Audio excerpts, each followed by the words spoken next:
সম্মানিত বন্ধুগণ, আসসালামু আলাইকুম রহমতুল্লাহি ওয়া বারাকাতুহু। বন্ধুরা, দূরে কাছে দেশে অথবা দেশের বাইরে থেকে ঠিক এই মুহূর্তে যেখান থেকে বাস্তব জীবনের গল্প শোনার জন্য আমার সাথে জয়েন করেছেন আমি আপন। আর যে আপন জীবনের গল্পের 959তম পর্বে আপনাকে বরাবরের মতো স্বাগতম জানাচ্ছি। বন্ধুগণ, আজ আমি আপনাকে শোনাবো সিলেটের ছেলে মোহাম্মদ নাসির উদ্দিনের জীবনের তাজ্জব এক বাস্তব জীবন কাহিনী। বন্ধুরা, আজকের গল্পের টাইটেল যে অন্ধ স্ত্রীকে হজ করাতে নিলে কপাল খোলে গরিব স্বামীর। এই গল্পটা এক ধর্মীয় বাস্তব জীবনের গল্প। আমি শাহাদাত আঙ্গুল তুলে শুধু আপনাকে এইটুকু নিশ্চিত করে বলতে পারি, বন্ধু, এই গল্প যদি আপনি শুরু থেকে শেষ পর্যন্ত শোনেন, ধর্মের প্রতি আপনার এক অন্ধ বিশ্বাস জন্ম হবে। যদিও আমরা সবাই ধর্মকে বিশ্বাস করি, কিন্তু কিছু মানুষ আছে যারা নাস্তিকের মতো চলাফেরা করি, ধর্মকে বিশ্বাস করতে চায় না, সৃষ্টিকর্তাকে মানতে চায় না। তাদের জন্য এই গল্পটা হবে এক চরম শিক্ষা, এক চরম দৃষ্টান্ত। আশা করব শুরু থেকে শেষ পর্যন্ত গল্প জুড়ে আমার সাথেই থাকবেন এবং গল্প শেষে সিলেটের ভাই মোহাম্মদ নাসির উদ্দিনকে আপনার মতো করে একটা মন্তব্য কমেন্ট বক্সে লিখবেন। ধন্যবাদ সবাইকে। সম্মানিত বন্ধুগণ, আসসালামু আলাইকুম রহমতুল্লাহি ওয়া বারাকাতুহু। বন্ধুরা, আমার নাম মোহাম্মদ নাসির মোল্লা। আমার বাড়ি সিলেট নগরী থেকে, সিলেট শহর থেকে অনেক দূরের কোনো এক ছোট্ট গ্রামের এক নিম্নবিত্ত পরিবার। বন্ধুগণ, আমি আমার পরিবার সম্বন্ধে আমার গল্পের আগে আপনাদেরকে একটু ধারণা দিয়ে রাখি, কারণ আমাদের পরিবারটা এরকম একটা পরিবার। দেখা যায় এরকম পরিবার এই সমাজে নাই বললেই চলে, সম্পূর্ণ ছিন্ন ছাড়া ভিন্ন একটা পরিবার। আমার পরিবারের সদস্য হচ্ছে আমি আর আমার দাদি। আমার পরিবারের আর কোনো সদস্য নেই। আমি ছোটোবেলা থেকে আমার দাদির কাছে বড় হই। দাদি আমাকে আদর ভালোবাসা দিয়েই বড় করে। আমি যখন আস্তে আস্তে করে বড় হই, তখন আমি দাদিকে জিজ্ঞেস করি, দাদি, আমি তোমাকে কি ডাকবো? দাদিকে আমি ছোটোবেলা থেকে মা বলেই ডাকতাম, কিন্তু আস্তে আস্তে লোকের মুখে শুনতে পাই তিনি নাকি আমার মা না, তিনি আমার দাদি। তো এই জন্য আমি বড় হয়ে দাদিকে জিজ্ঞেস করি, আমি তোমাকে কী ডাকবো? মা ডাকবো না দাদি ডাকবো? দাদি অশ্রু সজল চোখে কান্না করে আমাকে বলে, আমাকে তোর যা ডাকতে ইচ্ছে করে তুই তাই ডাকবি। যদি দাদি ডাকতে মন চায় দাদি, মা ডাকতে মা, বাবা ডাকলে বাবা, তোর যা মন চায় তাই ডাকবি। আসলেই কিন্তু তাই। আমার পৃথিবীতে বাবা বলেন, মা বলেন, ভাই বলেন, বোন বলেন, দাদা বলেন, দাদি বলেন, আত্মীয় বন্ধু বান্ধব যাই বলেন, সব কিছু জুড়ে একমাত্র আপন আমার দাদি। দাদি ছাড়া খোদার এই বিশাল দুনিয়াতে আমার আপন বলতে আর কেউ নেই।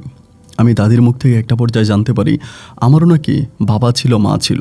আমার বাবা যখন আমার আম্মাকে বিয়ে করায়, আমার আম্মা নাকি দেখতে খুব বেশি সুন্দরী ছিল। দীর্ঘ অনেক বৎসর আমার মাকে ভালোবেসে আমার বাবা বিয়ে করে, এবং বিয়ে করার পরে আমার বাবা কোনো কাজকাম করতো না। আমার দাদার তেমন কোনো জায়গায় সম্পত্তি ছিল না। মোটামুটি যেটুকুন জায়গায় সম্পত্তি ছিল, আমার বাবা এই সব কিছুই জুয়া খেলে, মানুষের সাথে তাস খেলে, ভণ্ডামি করে নষ্ট করে ফেলতো।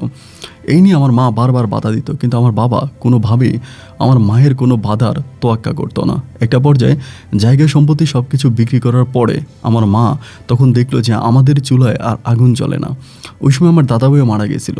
এক পর্যায়ে বিপদে পড়ে আমার মা তখন কী করলো, আমার বাবাকে ছেড়ে চলে গেল, এবং বাবাকে ছেড়ে চলে যাওয়ার পরে বাবা আরও বেশি বেপরোয়া হয়ে উঠলো।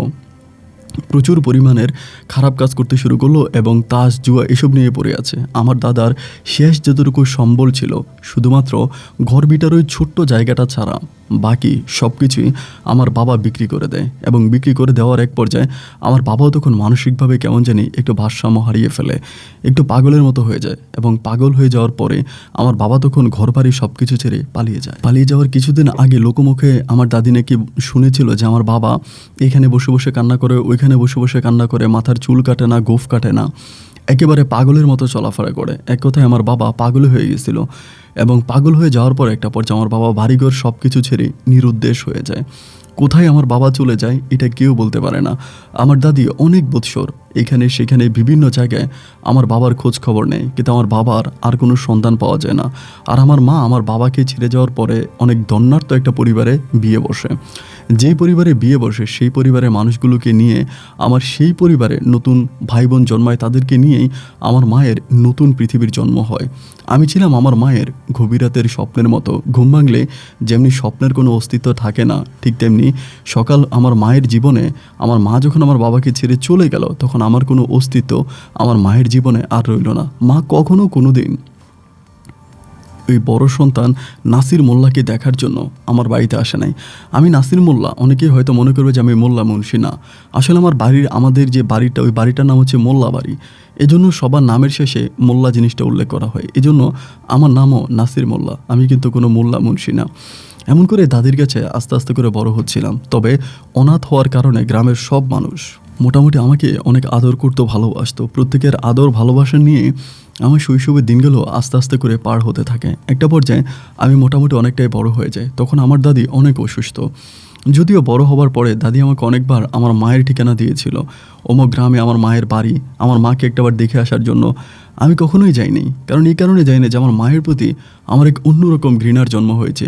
যে মা তার সন্তানের কোনো খবর নেয় নাই, তার সন্তান বেঁচে আছে কি মরে গেছে এই সন্তানের খবর যেহেতু আমার মা নেয় নাই, সেক্ষেত্রে আমি আমার মায়ের খবর নিব না।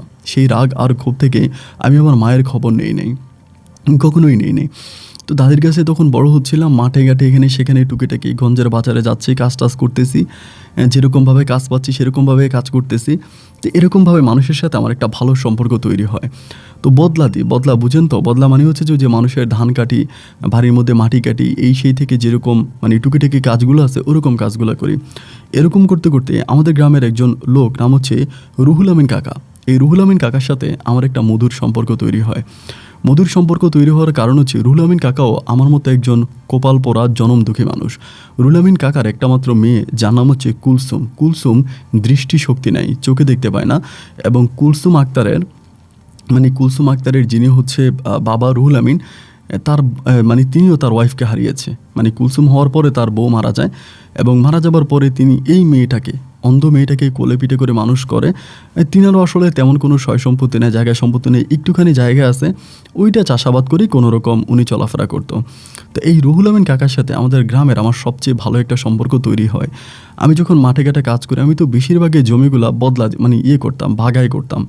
বাগায় মানে ফসল হওয়ার পরে অর্ধেক আমি আমার ঘরে উঠাতাম, আর বাকি অর্ধেক যিনি জমির মালিক ওনার ঘরে দিয়ে আসতাম। তো সেই ক্ষেত্রে দেখা যায় কি, আমি অত কিছু বুঝতাম না যে কোন সময় কীটনাশক দিতে হবে, কোন সময় পানি সেচ দিতে হবে, এগুলো বুঝতাম না। তো এই সব কিছু আমাকে রুহুল আমিন কাকা বলে দিত, যে কখন জমিতে কি দিতে হবে না দিতে হবে, এরকম করে আমার সময়গুলো কাটতেছে। তো দেখা যায় অন্যের জমি চাষ করে কীটনাশক দিয়ে পরিষ্কার করে ফসল মাঠে আসার পরে যখন অর্ধেক ওনাদের বাড়িতে দিয়ে আসি, যার জমি তাকে দিয়ে আসি, এরপরে দেখা যায় আসলে তেমন কোনো লাভ থাকে না। মানে এই যে জমিটা চাষ করে এমন কোনো একটা লাভ, ওরকম কোনো লাভটা পাই না। তো এই লাভটাভ না পাওয়ার পরে চিন্তা করলাম যে কি করা যায়, অন্য যদি কোনো একটা কিছু করতে পারতাম তাহলে একটু লাভ হইতো। ভাগা জমি করে আসলে কোনোভাবে ফোসানো যায় না। ওই সময় আপনাদের কীটনাশকের দাম অনেক বেড়ে গেছে, সব কিছু কুলে আর পারতেছিলাম না। পরে ভাবলাম যে কি করা যায়, অন্য কোনো উপায় বুদ্ধি বা অন্য কোনো কিছু করা যায় কিনা। এমন চিন্তাভাবনা করতে করতে একটা পর্যায়ে মাথার ভিতরে হঠাৎ করে চলে আসলো যে আমি ব্যবসা করব। তো ব্যবসা যে করবো, আমার কাছে কিন্তু 1 টাকা পুঁজিও নাই যে আমি কোনো ব্যবসা বাণিজ্য করব। আর আমি কিন্তু ব্যবসা বাণিজ্য কোনো কিছুই বুঝি না। তো সবসময় রুহুল আমিন কাকারে বলি, কাকা আপনি আমার একটা ব্যবসা ঢাল ধরাই দেন, আমার একটা ব্যবসা করতে ইচ্ছে করতেছে। এগুলো নিয়ে ওনার সাথে আমি কথাবার্তা বলি। তো কথাবার্তা বলতে বলতে উনি হঠাৎ করে আমাদের বললো যে নিমসার একটা দিঘি আছে, নিমসা দিঘি বলে। তো এই নিমসা দিঘিতে দিঘিটা নাকি দিবে, লিসের উপরে দিবে, 5 বছর বা 6 বছর একটা লিসে দিবে, এরকম বললো। তো এটা কাজ কর, ওই জমিটা ওই পুকুরটা নিয়ে নে, ওই দিঘিটা নিয়ে নে, ওই দিঘির মধ্যে মাছ চাষ কর। যেহেতু তুই কৃষক মানুষ, তাহলে মাছের চাষটা তুই ভালো বুঝবি, তো এখানে মাছ চাষ কর। পরে আমি চিন্তা করলাম যে আসলেই তো বুদ্ধিটা উনি খারাপ দেয় নাই। যদি মাছ চাষ করি তাহলে আমার পুঁজি লাগবে কম, এবং আমি পাহারা দিয়ে নিজে খেটে খুঁটে যদি করি তাহলে ভালো টাকায় একটা ভালো অ্যামাউন্টে পাওয়া যাবে। তো এটা আমাদের পাড়া থেকে মোটামুটি অনেক দূরের একটা পাড়া, অনেক দূরের একটা এলাকা আর কি। তো এরপর আমি একদিন নিমসা ওই আপনার যেই দিঘি আছে, দিঘি দেখতে গেলাম রুহুল আমিন কাকারে নিয়ে। তো দেখার পরে দিঘিও মোটামুটি বেশ বড়, দেখতে শুনতেও অত্যাধিক ভালো। তখন আমার কাছে মনে হলো যে আমি এই দিঘির মধ্যেই কিছু একটা করব। এবং দিঘিটাও মোটামুটি পরিষ্কার আছে।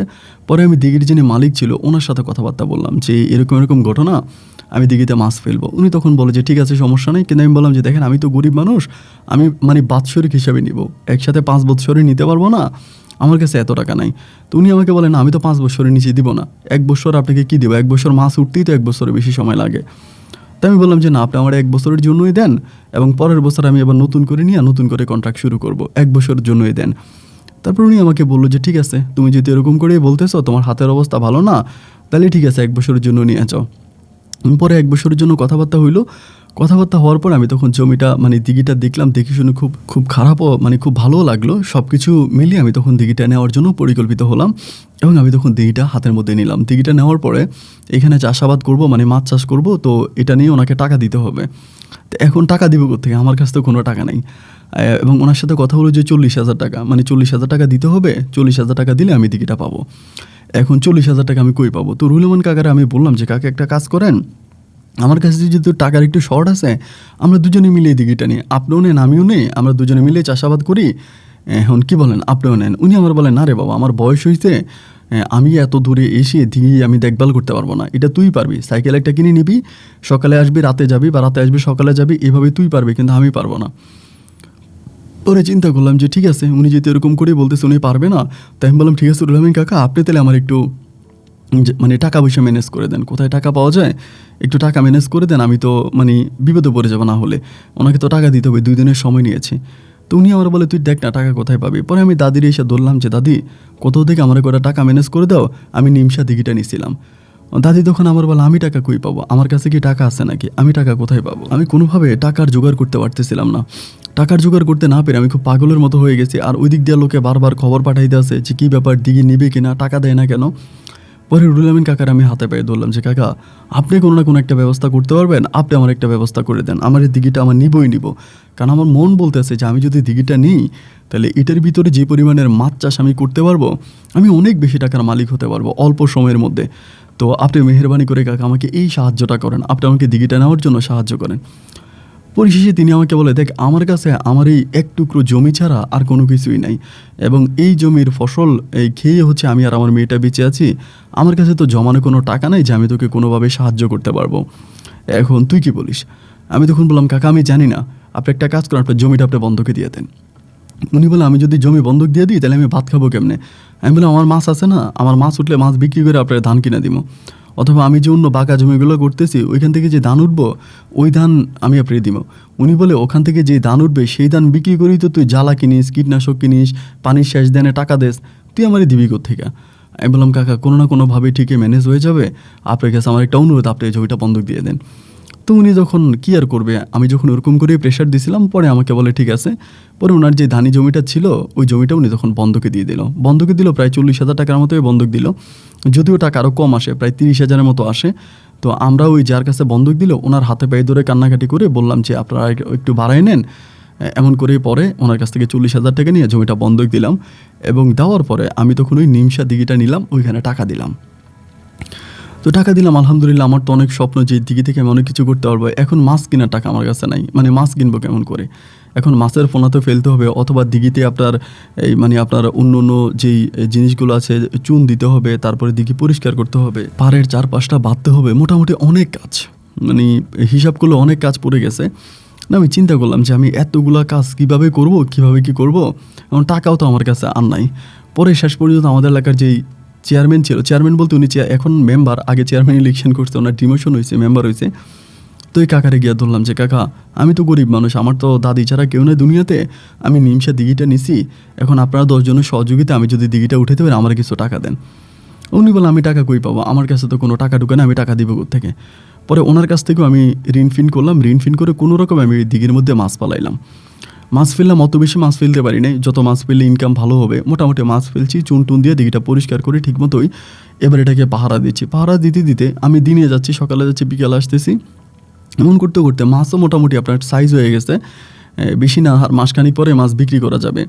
আর মাছের যে খাবারগুলো আমি দিয়েছি ওই খাবারগুলো একটা দোকানের কাছ থেকে বাকিতে আনছি, তাকে দিঘি দেখাইলে তার কাছ থেকে বাকিতে আনলাম, এবং তারে বললাম যে যদি আমার মাছ উঠে মাছ বিক্রি করে আপনার টাকা পরিশোধ করে দিব। এই কথা বলে আমি তখন বাকিতে দোকানের কাছ থেকে মালামাল আনলাম, মানে খাদ্য আনলাম।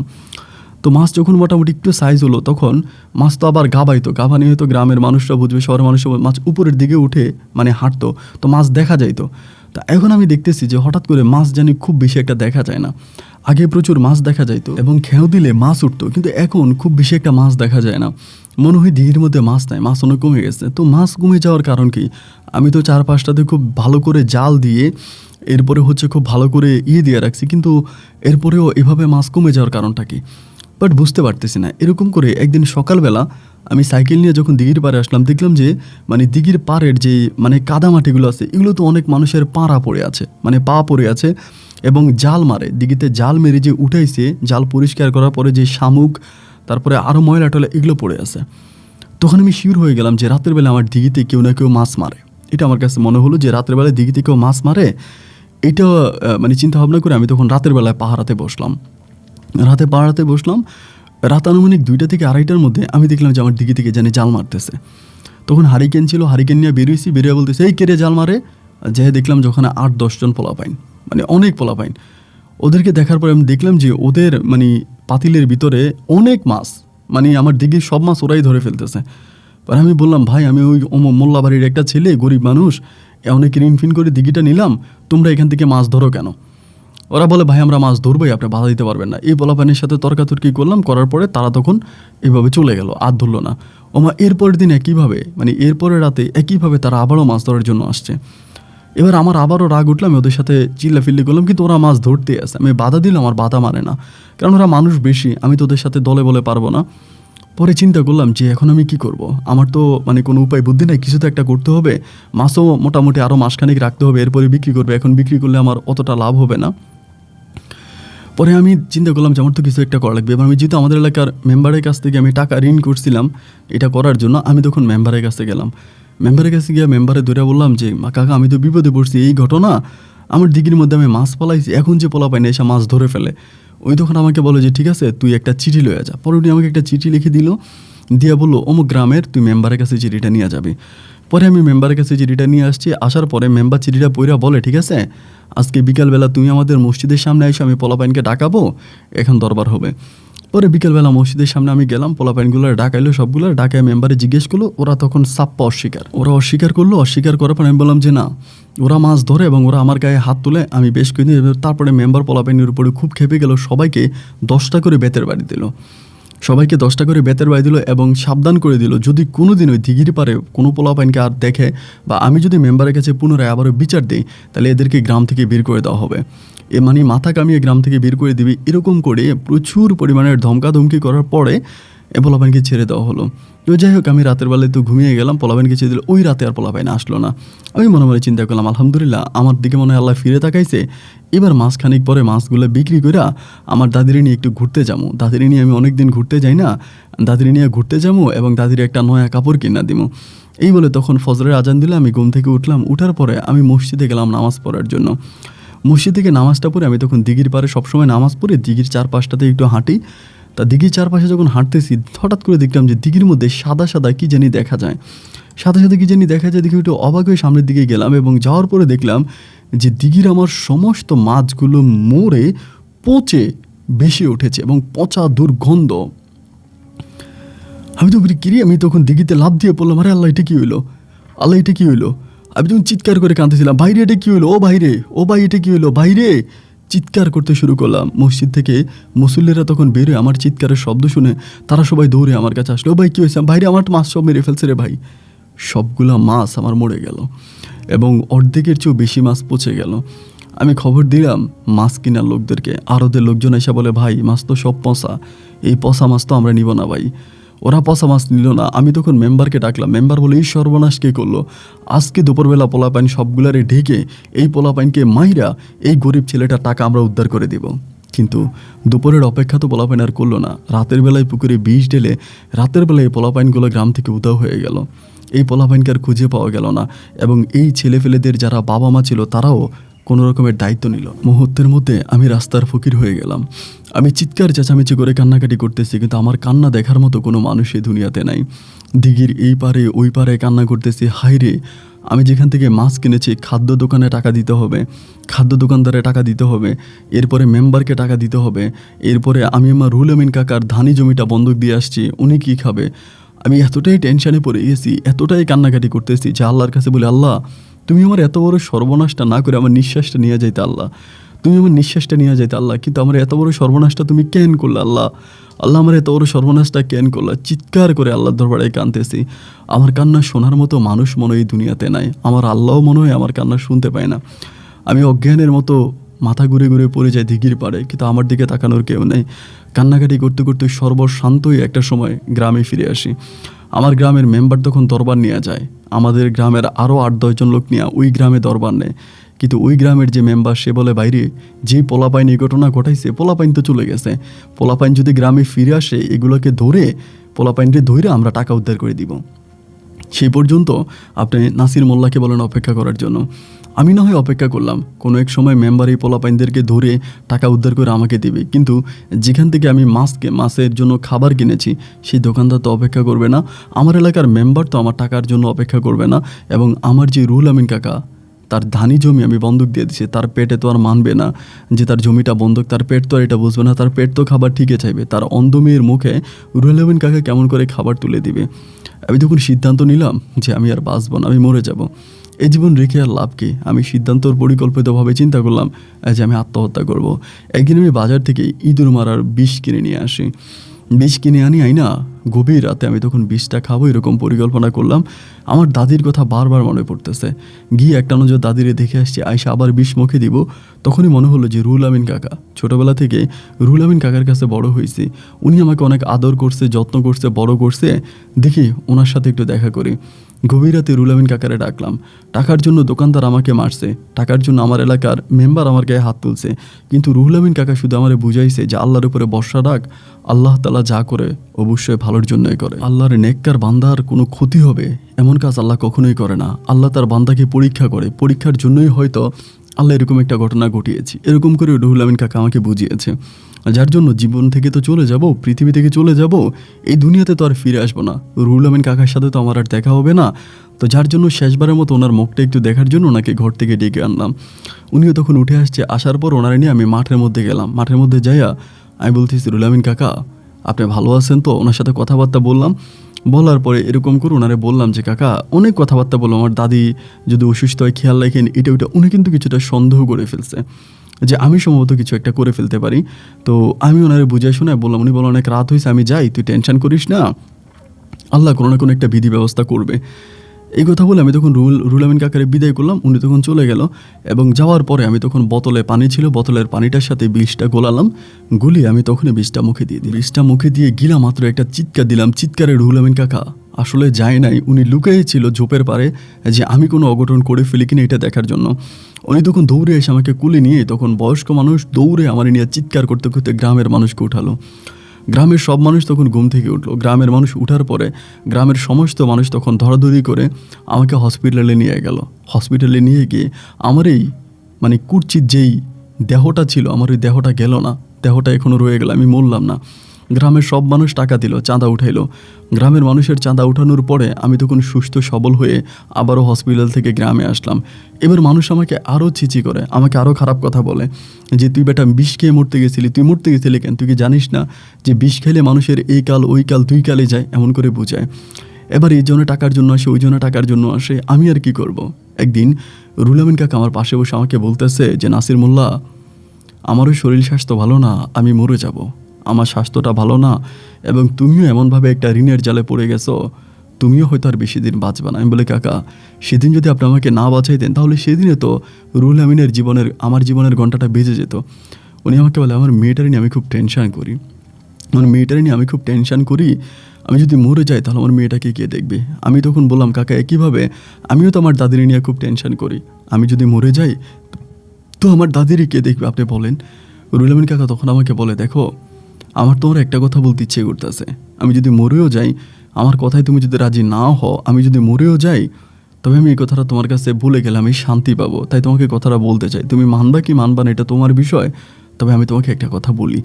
আমি তখন বললাম হ্যাঁ কাকা বলেন। তিনি আমাকে বলে, তুমি যেরকম মরতে পারতেছো না তোমার দাদির কারণে, আমিও তেমনি মরতে পারতেছি না আমার মেয়েটার কারণে। আমার মেয়েটার যদি একটা গতি হয় আমি মরেও শান্তি পাবো, আর আমি বললাম একইভাবে আমি যদি আমার দাদিকে একটু শান্তি দিয়ে কোথাও রাখতে পারি আমি মরে শান্তি পাবো, এবং আমি যদি ঋণগুলো থেকে কোনোভাবে মুক্তি পাই। রুহুল আমিন কাকা তখন আমাকে বলে, তুমি একটা কাজ করো, তুমি করবা কি করবা না তোমার ইচ্ছা, আমার তো একমাত্র মেয়ে আছে কুলসুম, এবং ও তো অন্ধ, বিয়ের বয়স হয়েছে, অন্ধ মেয়েকে তো কেউ বিয়ে করতে চায় না, আর যদিও মানুষ বিয়ে করতে আসে তাহলে আমার ওই যে এক টুকরো জমি আছে, জমিটার লোভে। এখন আমার কাছে মনে হয় যে আমি যদি আমার মেয়েটাকে কোনো লোকের কাছে বিয়ে দিই, সে হয়তো আমার জমিটা খেয়ে ফেলবে, খেয়ে আমার মেয়েটাকে ছেড়ে দেবে, আমার অন্য মেয়েটাকে নিয়ে সংসার করবে না। কিন্তু তোমার উপরে আমার খুব বিশ্বাস, আমি জানি তুমি খুব দিনদার ভালো একটা ছেলে, যার জন্য আমি আমার অন্ধ মেয়েটাকে তোমার কাছে বিয়ে দিতে চাই।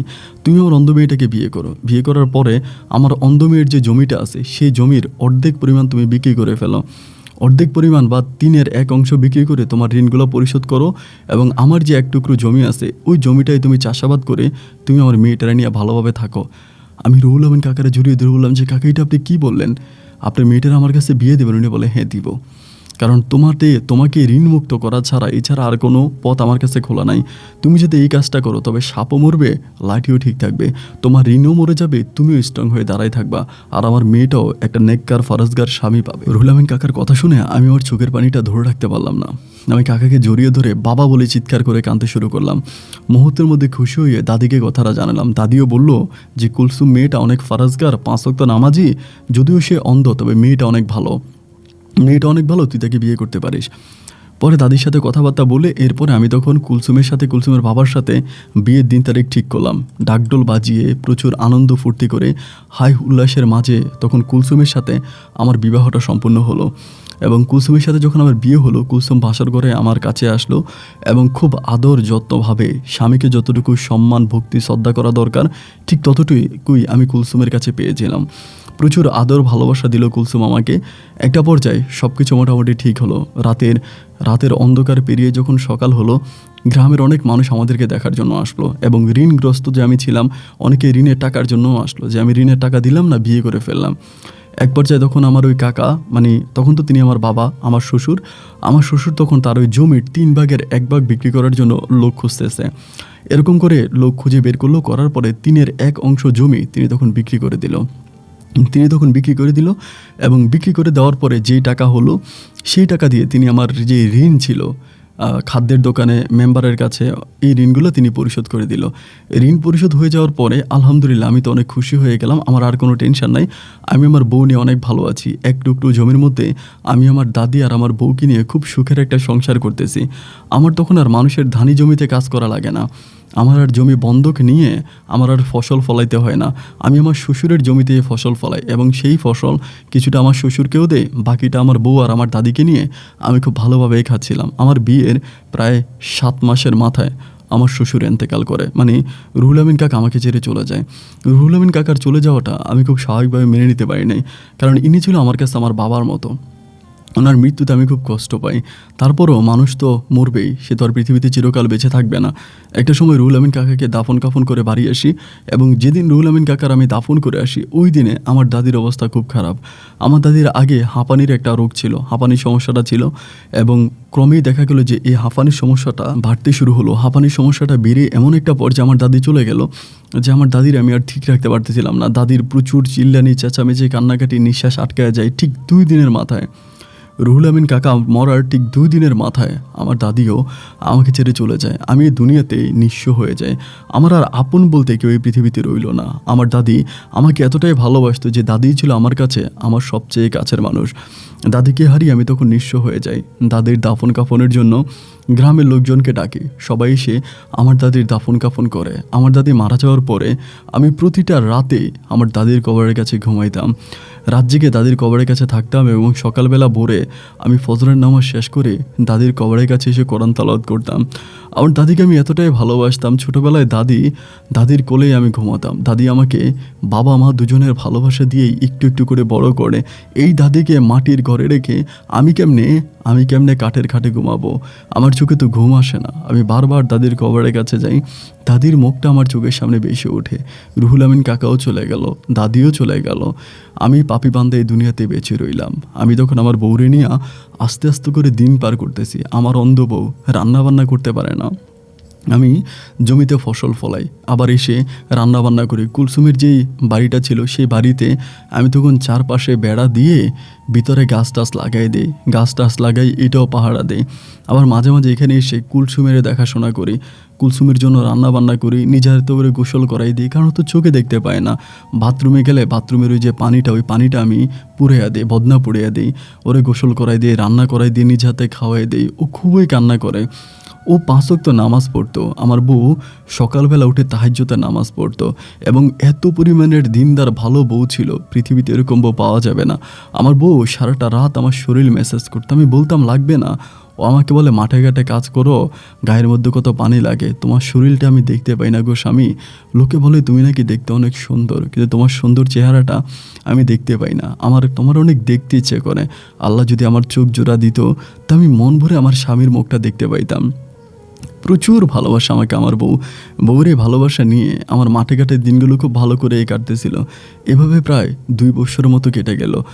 আমার বউ একটা জিনিস আমার উপরে খুব রাগান্বিত, সেটা হলো আমি সন্তান নিতাম না। কারণ হচ্ছে কি জানেন, আমার পরিবারটা একটা সুখী পরিবার ছিল না। বউ আর আমি নিজেই দুমুঠো ভাত খাইতে পারি না। যদি সন্তান নিই, তো আমার এই সন্তানের দেখাশোনা করবে কে? সন্তানকে খাওয়াবো কিভাবে? আমার বউ তো অন্ধ, সে তো আমার সন্তানের সেবা যত্ন করতে পারবে না। আমি তো আমার বউয়ের সেবা যত্ন করার পরে আর কোনো সময় পাই না। আমি সন্তানের সেবা যত্ন করতে গেলে আমি তো আর মাঠে ঘাটে কাজ করতে পারবো না ভাই। যার জন্য আমি আর আমার বউর সন্তান নিলাম না। এই জন্য বউ আমার উপরে একটু রাগ, বলে আমাদের একটা ফুটফুটের সন্তান থাকবে, আমি যদি ওর চেহারা নাও দেখতে পারি, আমার সন্তানটা যে মাঠে ঘাটে ঘুরে বেড়াবে, কান্নাকাটি করবে, আমাকে আম্মু করে ডাকবে, আমি তো এটা শুনতে পাবো। আমি তখন সন্তানাদি নিই না। এই সন্তান না নেওয়ার কারণে বউ আমার উপরে একটু রাগে, সন্তান নিব না কেন। এভাবে 2টা বৎসর আমার জীবন থেকে কেটে যায়। আমার শ্বশুরের জমিতে ধান ফলিয়ে, শ্বশুরের বাড়ির মধ্যে ফল ফ্রুটি হয়ে আমি বউকে নিয়ে চলতেছিলাম। 2 বছর পরে একদিন শুক্রবারে সকালবেলা আমি জুমার নামাজ পড়ার জন্য মসজিদে গেলাম। মসজিদ থেকে জুমার নামাজ পড়ে যখন বাড়িতে আসলাম, আমার বউ ওই দিন একটু অন্যভাবে বসেছিল বলতে, কেমন যেন ওর মুখটার ভিতরে একেবারে মনে হলো যেন সূর্যটা ফুটে আছে, খুব সুন্দর করে হাসি দিয়ে আছে। আমাকে বলে, স্বামী গো, আমি কালকে রাত্রে একটা জিনিস স্বপ্নে দেখেছি, তুমি কি আমার স্বপ্নটা পূরণ করবা? আমি তখন বলি, স্বপ্ন? তুমি আবার কি স্বপ্ন দেখলা? ও আমার বলে, আমি স্বপ্ন দেখেছি আল্লাহর কাবা ঘর। আমি স্বপ্ন দেখেছি রাসূল পাক সাল্লাল্লাহু আলাইহি সাল্লামের আল্লাহর কাবা ঘরটা। আমি একজন ব্যক্তিকে স্বপ্ন দেখেছি, আমি জানি না তিনি কে, তিনার কথা আমি বলতে পারবো না, কিন্তু আমার কাছে মনে হয় আল্লাহ আমাকে হজে ডাকতেছে, স্বামী তুমি আমাকে একটু হজে নিয়ে যাবা? আমি তখন বললাম, বউরে, একটা সন্তান নিচ্ছি না, কারণ একটা সন্তান নিলে সন্তানের ভরণ পোষণ দিতে পারবো না, সন্তানকে খাওয়াইতে পারবো না, তাই বলে একটা সন্তান নেই। আর তুমি আমাকে বলতেছো তোমাকে কাবা ঘরে নিয়ে যাওয়ার জন্য? তুমি কি জানো কত টাকার প্রয়োজন? এত টাকা আমি কোথায় পাবো? কে দেবে আমাকে এত টাকা? একটা মানুষকে হজে পাঠাইতে হলে বহু টাকা লাগে। ও আমার বলে, আমি তো একা যাব না, আমি তোমাকে নিয়ে হজ করতে যাব, তুমি কি আমাকে নিয়ে যাবা? আমি বললাম, কি বলো তুমি কি পাগল হইছো? আমি এই টাকা কই পাবো যে তোমার নিয়ে আমি হজে যাব? আমার কাছে এত টাকা নাই বউ। কিন্তু আমার বউ আমার পিছু ছাড়লো না। আমার বউ ঘুরে ফিরে আমাকে একটা কথাই বলল। আমি সকালে মাঠে গেলাম কাজ করার জন্য, মাঠের কাজ শেষ করে দুপুরে রান্না করতে বসছি। বউ আমার কাছে এসে বলে, তুমি আমারে কাবা শরীফে নিয়ে যাও, দেখবে আমি চোখে দেখবো। আল্লাহর কাবা ঘরে গিয়া কোনো মানুষ আল্লাহর কাবা ঘর না দেখে কি থাকতে পারে কও? আমি তো আল্লাহর কাবা ঘর দেখবো। আল্লাহর কাবা ঘরে গেলে আমার চোখ জোড়া ভালো হয়ে যাইব, তুমি আমারে কাবা ঘরে নিয়ে চলো। আমি কইলাম, কেমনি পাগলের মতো কথা কইতেছো? এত টাকা কই পামো? আমার কাছে এত টাকা নাই। আমি রান্নাবান্না করিয়া দিতেছি, তুমি অপেক্ষা করো। রান্নাবান্না কইরা আসলাম, বউয়ের মুখে খাবার তুলে দিব, বউ তো আমার হা করে না। আমি বললাম, কুলসুম তুমি হা করো, আমি তোমার মুখে খাবার তুলে দিই, তুমি খাইবা না? বউ আমারে বলে, আমি খাবো না। কেন খাইবা না? আমারে বলে, দেখো আমি তোমারে বলছি আমি কাবা ঘরে যামু, তুমি আমারে সৌদি আরবে নিয়ে চলো। তুমি যদি আমারে সৌদি আরবে না নিয়ে যাও, আমি খাবো না। আরে কি কি কি তুমি বাহানা ধরলা? তুমি কি পাগল হয়ে গেলা নাকি? এই কেমন কথা কইতাছো? আমি তোমার সৌদি আরবে কীভাবে নিয়ে যাবো? আমি টাকা পাবো কই? ও আমারে বলে, বাবার যে দানি জমিটা আছে এটা বিক্রি করে দাও, আমাদের যে পুরান বাড়িটা আছে ওইটা বিক্রি করে দাও, এই 2টা বিক্রি করলেই তো অনেক টাকা হইব, ওই টাকা দিয়া আমি হজে যাবো। আমি কইলাম, আমি যদি দানি জমি বিক্রি করে দিই, হজ থেকে আসলে কি আমরা হাওয়া খামো? হজ থেকে আসলে আমরা কী খামো? আমি যদি ধানি জমি বিক্রি করে দিই, আমরা চাষাবাদ করবো কোথায়? বুয়া আমারে বলে, আরে বলে কি, আল্লাহ দুনিয়াতে বান্দা পাঠানোর আগেই তো তার রিজিক ধার্য করে দিয়েছে। আল্লাহই তো রিজিকের মালিক, তিনিই তো রাব্বুল আলামিন, তিনার রিজিকেই তো মানুষ দুনিয়াতে বেঁচে আছে। আল্লাহ খাওয়াইবো, আমি কাবা ঘর থেকে দেখে আসবো, আল্লাহ রাসুলের ঘর দেখে আসবো, আর আল্লাহ আমারে ভাত খাওয়াইবো না? এটা কোনো কথা হইল? আল্লাহ অবশ্যই আমার ভাত খাওয়াইবো, তুমি ধানি জমি বিক্রি করে দাও স্বামী। আমি কইলাম, তুমি পাগলামি কইরো না বউ, এভাবে হয় না। আমি ধানি জমি বিক্রি করে তোমারে আমি লইয়া যাবো, এরপরে আইনা আমরা কি খাবো বউ? আমাদের তো ঘরে কোনো খাবার থাকবো না, আমরা গরিব মানুষ। গরিবের জন্য তো হজ কবুল না বউ। আমরা শুক্রবারে জুমার নামাজ পড়মু, এটাই আমাদের জন্য হজ। কারণ আমরা তো গরিব, আমাদের কাবা ঘরে যাওয়ার সামর্থ্য না। ও বলে আছে। কাবা ঘর থেকে একজন আমাকে ডাকে, তুমি আমাকে কাবা ঘরে নিয়ে চলো, আমার তুমি সৌদি আরবে নিয়ে চলো। ও স্বামী, তুমি আমার সৌদি নিয়ে চলো। আমার মন বলে সৌদি গেলে আমি চোখে দেখতে পাবো, আমার মন বলে আল্লাহর কাবা ঘরে গেলে আমি আল্লাহর কাবা ঘরে না দেখে আমি থাকতে পারব না।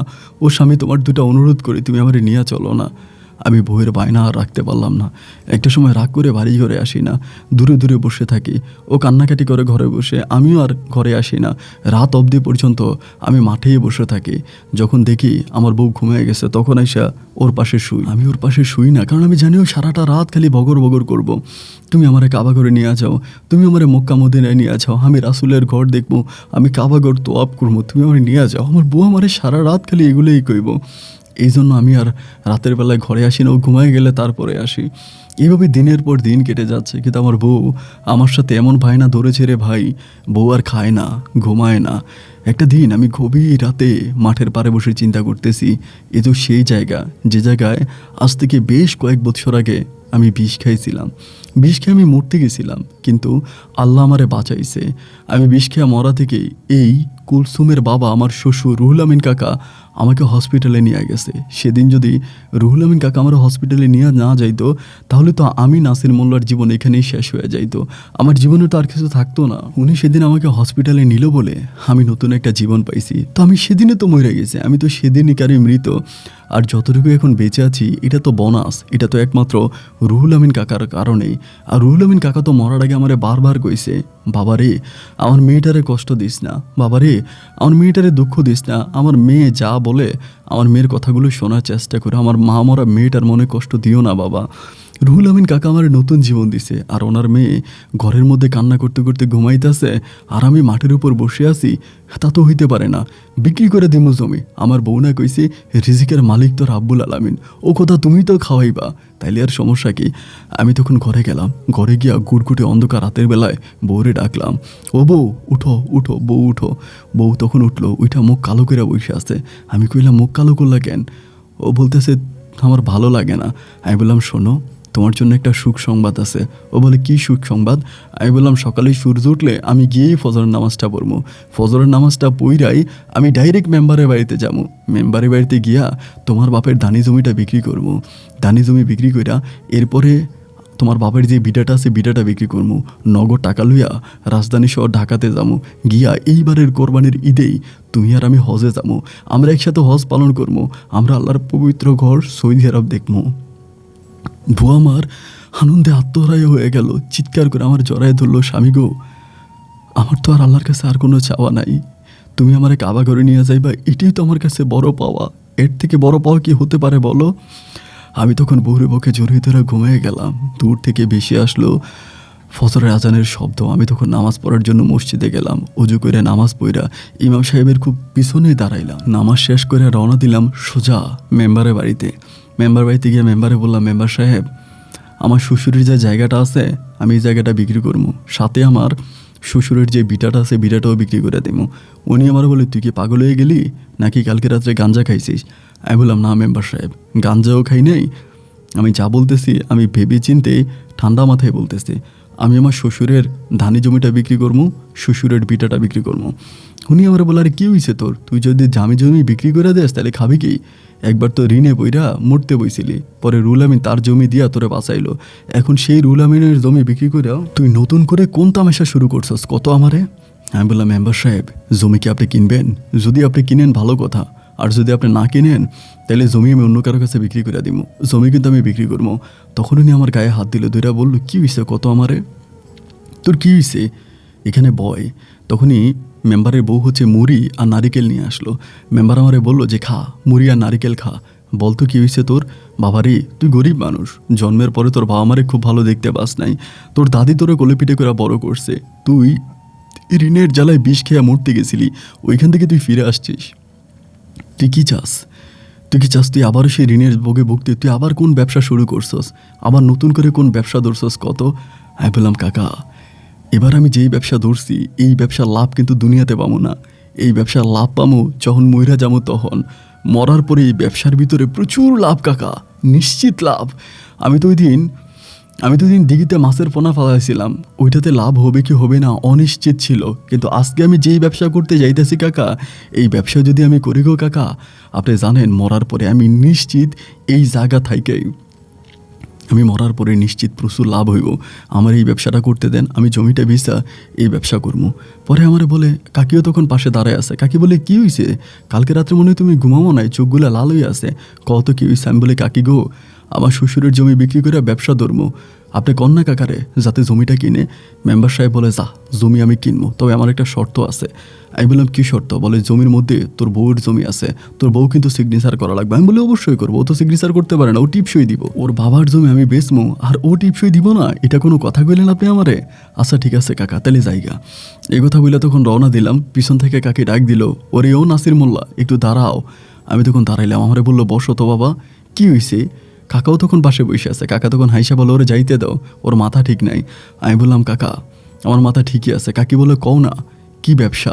যে ব্যবসার ফল মৃত্যুর পরে পাওয়া যায়, এমন কি ব্যবসা আছে যে ব্যবসাটা করলে মৃত্যুর পরে সেই ব্যবসার লাভ পাওয়া যায়? কও না তুমি আমার একটু, আমিও না এই ব্যবসাটা করতে চাই। আমি তখন বললাম, কাকি এই ব্যবসা করতে ধন লাগে না কাকি, এই ব্যবসা করতে মন লাগে। ও কাকি, আমি ইনভেস্ট করবো আল্লাহর রাস্তায়, আমি কাবাঘর সৌদি আরব দেখতে যাবো, আমার বউয়েরে নিয়ে আমি মক্কা মদিনা সফরে যাবো, আমি মক্কা মদিনা সফর করবো। আমার বউ আমারে কইছে, মক্কা মদিনা সফর করলে নাকি আমি মরার পরে জান্নাতে যাইতে পারবো, আমার বউরে নিয়ে ভালো থাকবো। আমার বউয়ের শেষ ইচ্ছা সে কাবাঘর দেখবো। কাকা তখন হাইসা বলে, আরে বেটা, তোর বউ তো চোখেই দেখতে পায় না, ও কাবাঘর দেখবো কেমন করে? আমি কই, না কাকা, আমার বউ আমারে কইছে আল্লাহর কাবাঘরে গিয়া কোনো নেককার নারীর চোখ অন্ধ থাকতে পারে না, সে অবশ্যই দেখতে পাইব। আমার কাকা বলে, তুই পাগল হয়ে গেছিস রে? আমি বললাম, না কাকা, আমি পাগল হই নাই। কাকি তখন আমারে বলে, কাকির চোখের পানিগুলো তখন টলমল করতেছিল। আমি আবারও রওনা দিলাম। কাকি পিছন থেকে আবারও ডাক দিল, ডাক দিয়া বললো, মেম্বার সাহেব, জীবনে তো কোনোদিন আপনার কাছে আমি কিছুই চাই নাই, কোনোদিন আপনার কাছে আমি কিচ্ছু চাই নাই। আল্লাহ আমারে কোনো সন্তানাদি দেয় নাই, আমার কোনো সন্তানও নাই, চেয়ারম্যানের কোনো ছেলে মেয়ে নেই, বলে আমার কোনো সন্তানও নাই, কিন্তু আমার অগাধ সয় সম্পত্তি। আমি জানি না একটুখানি জায়গা, একটুখানি দানি জমি আর একটুখানি গর্বিটা বিক্রি করলে কয় টাকাই বা হইব। ওই টাকা দিয়া নাসির মোল্লা আর কুলসুম আল্লাহর কাবাঘর দেখতে সৌদি আরব যাইতে পারবো কিনা? আমি আপনার হাত ধরে অনুরোধ করি, জমিটা আপনি নিয়ে আনেন, তবে তাদের টাকার যদি শর্ট হয় ওই টাকা পূরণ করিয়া হইলেও এই অন্ধ মেয়েটারে আর তার গরিব স্বামীটারে আপনি আল্লাহর কাবাঘর সৌদি আরবে যাইতে দেন স্বামী। আপনার কাছে আর কিছুই চাই না, এটা হচ্ছে আমার বউ হিসাবে আপনার কাছে দাবি। মেম্বারের চোখের পানিগুলো তখন টলমল করতেছিল। বউয়ের মুখের দিকে তাকে আমার মাথায় হাত দিয়া বললো, যা বেটা, তুই যা, আমি তোর জমি নিমু এবং জমি নেওয়ার পরও যদি টাকা শর্ট হয় সব টাকা আমি দিয়া তোরে আমি সৌদি আরবে পাঠাবো, তুই যা। আমার টাকা একটা লোক আছে, ওই লোকের কাছে তুই যা। মেম্বার তখন কাগজে ঠিকানা লেখা দিল, সাথে সাথে আমার 50,000 টাকাও দিল। এই টাকা নিয়া আমি তখন আমার বউরে নিয়ে রওনা দিলাম ঢাকার উদ্দেশ্যে। ঢাকায় গিয়া তখন আমি কথাবার্তা বললাম। ইনি তখন আমারে বললো, পাসপোর্ট করেন। আমারে সব কিছু ঠিক করে দিল। আমি তখন পাসপোর্ট করলাম। আমার বউ তো অন্ধ ছিল, তার পাসপোর্টটা করতে আমার অনেক ঝামেলা হয়েছে এবং আমার বউকে হজে নিয়ে যাইতে অনেক ঝামেলা হয়েছে, কিন্তু মেম্বার তার ক্ষমতা দিয়া এই জায়গায় ওই জায়গায় কথাবার্তা বইলা আমার বউ আর আমার হজে যাওয়ার সব ব্যবস্থা করে দিছে। বউ আমার হজে যাইব, বউ আমার এত খুশি আমি বলে বুঝাইতে পারবো না। বউ আমারে বলে, তুমি জানো আমার অনেক স্বপ্ন আমি আল্লাহর কাবাঘর দেখবো। আমি আর বউ তখন বিমানে উঠছি।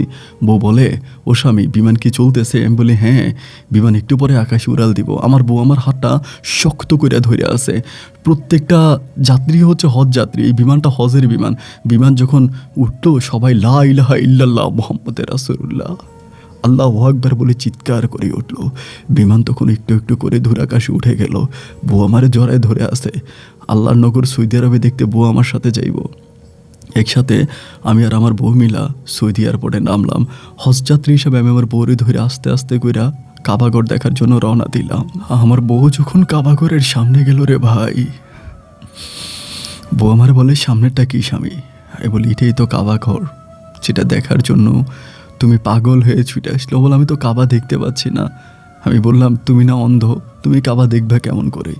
বউ আমারে বলে, কাবাঘরে এসে কি আমি কাবা দেখতে পারবো না স্বামী? আমি বললাম, তুমি দেখো। আমি তোমার সাথে আছি। আমি তোমারে বলি কাবাঘরটা দেখতে এরকম, কাবাঘরের সাইজটা এরকম, কাবাঘরটা লম্বা এরকম। বউ আমার সাথে তোয়াব শুরু করে দিল। আমরা একসাথে চারপাশে ঘুরতেছি আমার বউরে হাতে নিয়ে। ঘুরতে ঘুরতে একটা সময় দিন পার হয়ে গেল। আমরা হোটেলে গেলাম, হোটেল থেকে আবারও ঘুরলাম। এমন করে হজের সম্পূর্ণ কার্যক্রমে আমি শেষ করলাম, কিন্তু বউ আমার কাবাঘর দেখলো না। বউ কান্না করতেছে যে স্বামী আমি কাবাঘর দেখি না। আমি বললাম আরে আমার চোখেই তো তুমি দেখতে পাও। এমন করতে করতে শেষের দিন আমরা চলে আসবো, তার আগের দিন রাতের বেলায় বউ আর আমি কাবাঘরের সামনে বসে আছি। আমি যেই কথাগুলো বলতেছি পাশের কোনো একটা লোক, সম্ভবত তিনি আমাদের এই কথাগুলো শুনতেছে। শোনার পর আমার কাছে এসে বলল, ভাই একটু কথা বলতে পারি? এবং লোকটাও অনেক বুজুর্গ ছিল, পেট ভর্তি দাড়ি, এবং দেখে মনে হলো সাচ্চা বাঙালি। আমারে বলে একটা কথা জিজ্ঞেস করবো? আমি বললাম হ্যাঁ জিজ্ঞেস করেন। আমারে বলে আপনার বউ কি চোখে দেখতে পায় না? আমি বললাম না, আমার বউ চোখে দেখতে পায় না, সে অন্ধ। তারপরে হলো ও আচ্ছা, তো অন্ধ বউ তো চোখে দেখতে পায় না, তারা হজে নিয়ে আসলেন কেন? অন্ধ বউরে হজে নিয়ে আসলেন, যে চোখে দেখতে পায় না তারা হজে এনে লাভটা কী হইলো? আমি তখন বললাম বাইরে আমার বউ বায়না ধরছে হজে গেলে নাকি ও চোখে দেখবো। আমারে বলে কাবাঘরে গেলে কাবাঘর না দেখে কোনো মানুষ অন্ধ হয়ে ফিরে আসবে? এটা কখনোই না। আমার আল্লাহ কাবাঘরে গেলে আমার অবশ্যই আল্লাহর কাবাঘর দেখাইব। আমার বউ আমার সাথে বায়না ধরছে, বউয়ের বায়না আমি ফিরেইতে পারি নাই, তাই তো বাধ্য হইয়া বউরে লইয়া আমি সৌদি আরবে আসা লাগছে। লোকটা আমার বলে ভাইরে আমি একজন গুনাহগার বান্দা, পৃথিবীতে কারোর জন্য কিছুই করতে পারি নাই। আমি কিছু না মনে করলে আপনার একটা জিনিস দিব, আপনি নিবেন? আমি বললাম যে কী দিবেন? আপনার বাড়ি কই? বলে আমার বাড়ি সিলেটে। আমি বললাম আমার বাড়িও তো সিলেটে, আপনার বাড়ি কোন জায়গায়? বলে থাক এত কিছু শোনার দরকার নাই, ধরেন আমি এই পানির বোতলটা আপনারে দিলাম। আপনি পানির বোতলটা বিসমিল্লাহ বলে আপনার বউয়ের চোখে একটু একটু করে লাগাইয়েন, আর পানিটা যখন অর্ধেক হয়ে যাবে তখন আবারও নতুন করে পানি ঢাইলা আপনার বউয়ের চোখে দিয়েন। আশা করি আপনার বউ একদিন দেখতে পাবো। আমি তখন বললাম এটা কী দিলেন? উনি বলে এটা আপনি নিয়ে যান। তো এই কথা নিলাম, আমি খুব তুচ্ছ করেই নিলাম। এই লোকটা তখন চলে গেল। পরের দিনে আমি আমার বউ তখন চলে আসবো বাংলাদেশে। বউয়ের মনে এক পৃথিবী কষ্ট। সে তো কাবাঘর দেখলো না, সে তো সৌদি আরব দেখলো না, সে হজ করতে গেল কাবাঘর দেখলো না। মনে অনেক কষ্ট নিয়ে বিমানে করে আমার বউ আর আমি পুনরায় আবারও চলে আসলাম আমাদের মাটি বাংলার বুকে। আসার পরে আমাদের তো আর কোনো ধানি জমিও নাই, আর কোনো ঘর ভিটেও নাই। আমি তখন কি খাবো? আমি তখন পুনরায় আবারও মানুষের চেয়ে ভাগা জমি করতে শুরু করলাম। যে জমিতে ফসল হলে অর্ধেক আমি নিব, আর অর্ধেক যার জমি তাকে দিয়ে দিব। এই বলে পুনরায় আমি আবারও শুরু করলাম মানুষের জমিতে হাল চাষ করা। লোকে দেখলে আমারে টিটকারি মারে, আমারে বলে ওরে বেটা পাগল, পাগল রে, গরিবের জন্য কি হজ নাকি? হজ তো ধনীর জন্য, গরিবের জন্য কিসের হজ? গরিবের জন্য কোনো হজ নাই বেটা। তুই ধানি জমি বিক্রি করে হজে গেলি, এখন মানুষের বাড়িতে কাজ করস? তোর মতো মূর্খ অন্ধ মানুষগুলোর জন্যই তো সমাজের আজকে এই অবস্থা। কেউ কোনোদিন নিজের শেষ সম্বল বিক্রি করে সৌদি আরবে যায় হজ করার জন্য। হজ তো তাদের জন্যই কবুল যাদের অনেক বেশি সয় সম্পত্তি আছে। তুই কেন হজে গেলি? সবাই আমারে বকাবাদ্য করে, আমার সাথে খারাপ ব্যবহার করে, আমারে গালাগালি করে। আমার আশেপাশে যত মানুষ আছে সবাই আমার সাথে দুর্ব্যবহার করে। আমি তখনও কারো কোনো কথা শুনি না। আমার বউয়ের ইচ্ছা তো আমি পূরণ করছি। রুহুল আমিন কাকা তো আমারে কয়ে গেছে, আমার মেয়েটারে কখনো কষ্ট দিও না। এই জন্য আমি আমার বউরে কষ্ট দিনে আমার বউরে হজ করে আনছি। এতে যদি আমার সব কিছু শেষ হয়ে যায় এতে আমার কোনো আপত্তি নেই। আমি পুনরায় আবারও আইসা জমিতে কাজ করতেছি, মাঠে কাজ করতেছি, ফসল ফলাইতেছি, ফসল হইতেছে, বাড়িতে নিতে আসে, কাজ করতেছি, বউয়ের সেবা যত্ন করতেছি। এমন করে সময়গুলো কাটতেছে। দিন রাতগুলো কাটতে কাটতে একটা পর্যায়ে বউ আমারে বলে আমি অন্ধ হইলে অন্ধ, তুমি একটা সন্তান নাও না। আমি বললাম তোমার কথায় তোমার এক কাবাঘরে নিয়ে গেলাম, কিন্তু সেখান থেকে ফিরে আইসা এখন মানুষের বর্গা জমিতে কাজ করা লাগে, মানুষের দিনই কাজ করা লাগে। আমাদের জমিতে এখন আরেকজনের ফসল ফলায়। আমি সৌদি আরবে গেলাম, কী লাভ হইল কত? বউ আমারে বলো ও স্বামী এই কথা কইও না, আস্তাগফিরুল্লাহ বলো। সৌদি আরবে তুমি যে লাভের আশায় গেছো, আল্লাহ সেই লাভ একদিন আমাদেরকে ঠিকই দিব। তুমি চিন্তা করো না, তুমি আল্লাহরে ডাকো, আল্লাহ অবশ্যই আমাদেরকে দিব। এরকম করে সময়গুলো কাটতে কাটতে একটা পর্যায়ে হঠাৎ করে আমি একটা সুখবর শুনতে পেলাম। বউ আমারে বলে তুমি জানো আমি না একটু একটু করে চোখে দেখতে পাচ্ছি। বললাম কী বলো, এটা কীভাবে সম্ভব? ও বলে এই পানিগুলোর মধ্যে মনে হয় কিছু একটা আছে। পানিগুলো চোখের মধ্যে দিলেই না চোখটা একদম ঠান্ডা হয়ে যায়। আমার বউ কিন্তু রাগ করে চোখের মধ্যে পানি বেশ কয়েকদিন দেয় নাই। যা সৌদি আরব থেকে নিয়ে আসছে, যেহেতু ওর কাবাঘরে দেখা নাই, তাহলে কাবাঘর যেহেতু দেখে নাই ও চোখে পানি দেবে না। ওর কথা হলো আমি কাবাঘরে দেখিনি, তাহলে চোখে পানি দিয়ে কী করবো? এই জন্য চোখে আর পানি দেয় না। পরে লাস্টে কয়েকদিন ধরে চিন্তা করলো বোতলটা যেহেতু আনছি তাহলে একটু একটু করে দিই। এরপরে চোখের মধ্যে একটু একটু করে দিতে শুরু করলো, এবং দিতে দিতে ও আমারে বলে আমি না চোখে একটু একটু করে দেখতে পাই। আমি বললাম কী বলো? ও বলে আমি দেখতে পাই। আমি তখন দূরে থেকে দেখাই কত এখানে কয়টা আঙ্গুল? আমার বউ কইতে পারে না। আমি কাছে যেয়ে বলি বলো তো এখানে কয়টা আঙ্গুল? বলে 3টা। আমি তখন খুশিতে আত্মহারা হয়ে যাই, আরে কি রে, আমার বউ তো দেখতে আসে। আমি তখন নিজে বিসমিল্লা বলে পানিটুকুন আমার বউয়ের চোখের মধ্যে মেসেজ করতে থাকি, ভাই রে, ও ভাই, জানি না কেউ বিশ্বাস করবে কিনা, আমার আল্লাহর সাক্ষী, আমার আল্লাহর কসম করে বলি, 1 মাসের মধ্যে আমার বউ আস্তে আস্তে করে দেখতে শুরু করে। আমার বউয়ের চোখের উপরে যে সানি ছিল, জন্ম থেকে অন্ধ যে মেয়েটা ছিল, সেই মেয়েটাও না একটু একটু করে দেখতে শুরু করলো। আমি খুশিতে বাকবাকুম হইয়া নাচতে শুরু করলাম। আরে আল্লাহ, আমার বউ দেখতেছে। গ্রামের মানুষের কাছে গিয়ে বলি, সৌদি আরবে গেছিলাম আমরা হজ করার জন্য, ওইখান থেকে এক লোক আমার বউয়ের চোখে পানি দিছে। চোখে পানি দিছে, সেই পানি আমি আমার বউয়ের চোখে মাখছি, আমার বউ এখন চোখে দেখতেছে। কেউ বিশ্বাস করে না, সবাই বলে এই বেটা পাগল হয়ে গেছে। আবার অনেকেই বলে আমি নাকি জমি বিক্রি কইরা হজে যাওয়ার কথাবার্তা বইলা মেম্বারের কাছ থেকে বেশি টাকা নিয়ে ঢাকায় নিয়ে আমার বউর চোখ অপারেশন করে আসছে। বেশিরভাগ মানুষরাই বলে আমি নাকি ধোকাবাজ, আমি নাকি চেয়ারম্যানরে ধোকা দিছি। চেয়ারম্যানরে ধোকা দিয়ে আমি চেয়ারম্যানের কাছ থেকে বেশি টাকা নিয়েছি, বেশি টাকা নিয়ে আমার বউরে ঢাকায় নিয়ে হজের কথা বইলা আমি চোখ অপারেশন করে আনছি। চেয়ারম্যানও এই নিয়ে আমার উপরে খুব রাগান্বিত। চেয়ারম্যানও বলে, তুই ঢাকায় কোথায় নিয়ে তোর বউরে অপারেশন করাইছস, একটু বল না, তোর অল্প টাকায় হচ্ছিল না তাই কাবাগরের যাইবি এই কথা কই আমার কাছ থেকে বেশি টাকা নিয়ে বউরে হজ করে আনছোস। আমি চিৎকার করে কাউরে বুঝাইতে পারি না, ও ভাই, আমার বউরে আমি কোনো ঢাকায় শহরের কোনো হসপিটালে নিয়ে আমার বউর চোখ অপারেশন করাই নেই। আমার বউর চোখ আমি অপারেশন ঠিকই করেছি, তবে সেটা আল্লাহর ঘর সৌদি আরবে নিয়ে, কাবা ঘরে নিয়া, রাসুলের জায়গায় নিয়া, অন্য কোথাও নিয়া না। কেউ আমার কথা বিশ্বাস করে না। সবাই আমার বলে আমি একটা বাটপার, আমি একটা চিটার, আমি একটা প্রতারক, আমি একটা ধোকাবাজ। আমি ঢাকায় নিয়ে আমার বউর চোখ অপারেশন করে আসছি, মেম্বারের কাছ থেকে বেশি টাকা নিয়ে গেছি। এমন করে সময়গুলো সামনে দিয়ে কাটতেছে। এমন করতে করতে আমি চিন্তা করলাম, আমার বউ যেহেতু একটু একটু করে দেখতে পারে, একটু একটু করে বলতে ও তখন মোটামুটি ভালোই দেখতে পারে, প্রায় 70% থেকে 80% আমার বউ দেখতে পারে। তখন আমি হঠাৎ করে একদিন আমাদের এলাকার এক গেদু লোক আছে, ওনারা সবাই গেদু বলে, গেদু কাকা। আমি গেদু কাকার একটা গরু আছে, উনি গরুটা বাগাই দিব। তো আমি বললাম, গেদু কাকা, আমার বউ তো এখন একটু একটু করে দেখতে পারে, আমি মাঠে যে পরিমাণের কাজ করি তা দিয়ে তো সংসারও চলে না। আর ওই সময় আরেকটা গুড নিউজ, আমার বউ কিন্তু প্রেগনেন্ট হয়, মানে ওর পেটে বাবু আসে। তো আমি বললাম যে ও যেহেতু একটু একটু করে দেখতে পারে, ওর পেটে বাবুও আসতেছে, আমার বউ তো একটু দুধ ডিম খাওয়া দরকার। ডিম তো হয়তো মুরগি দেয়, কিন্তু মোরগ দেয়, কিন্তু ভাই আমি তো দুধটা খাওয়াইতে পারতেছি না, আপনার গরুটা আমার দেন, আমি গরুটা নিয়ে যাই, আমার বউটা দুধ খাইতে পারবো। এই কথা বলে আমি তখন ওনার কাছ থেকে গরুটা বাগাতে আনি। আমার বউর পেটে তখন সন্তান, আমার বউ তখন মহা খুশি।